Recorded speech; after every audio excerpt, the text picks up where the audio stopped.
Hello everyone, welcome back to Spring Cleaning Week. Yesterday we did a deep clean on a 1911 gas blowback, and today we'll be moving on to an AEG. When you're cleaning an AEG, there are three areas that I think you really should be focusing on. We're going to be getting into those today. Now the first one's kinda hit or miss, because you do want to clean your scope, but you don't want to over clean it. The glass in your optic is fairly delicate and you can pretty easily damage it by cleaning it. We only recommend cleaning your optic if you're actually having an issue with it, and if you do go down that road, then make sure you use the correct cleaning supplies. The simplest way to do it is with glass cleaner and a microfiber cloth. Spray onto the cloth and then give it its first wipe down. After that, turn to a clean section of the towel and give it another wipe down to get rid of any of the residue that's left over. Once you've finished cleaning the optic, don't forget to clean the cover. That way we can actually preserve our work and not just undo it. Okay, now that the scope's handled, we'll move on to the second thing I think we should be focusing on. Personally, when I clean my airsoft barrels, I like to clean the entire thing, so that means disassembly. Every AEG is a little bit different, but once the barrel's out, it's usually just a matter of getting the hop-up unit detached.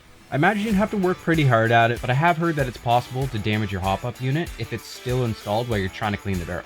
Again, that would probably take a fair amount of effort, but it's better to just clean the entire length of the barrel anyways, so take that barrel out when you go to clean it. Now, once you're done with the barrel, we can move on to the third important factor, which is cleaning out inside of the gun. Dust and debris can work its way through any part of the gun, and especially if it gets into your barrel or your hop-up unit, it can clog it or even worse, damage it. So the gun's already apart, might as well get ahead of it and just clean out everything that we can see. Take off as many parts as you can and really get in those edges. This is not only going to help your gun perform, but it's going to look a lot nicer too. After everything's cleaned up, just put it all back together. I know that after a while, cleaning airsoft guns can feel a bit like a chore. Oh yes, you already missed one.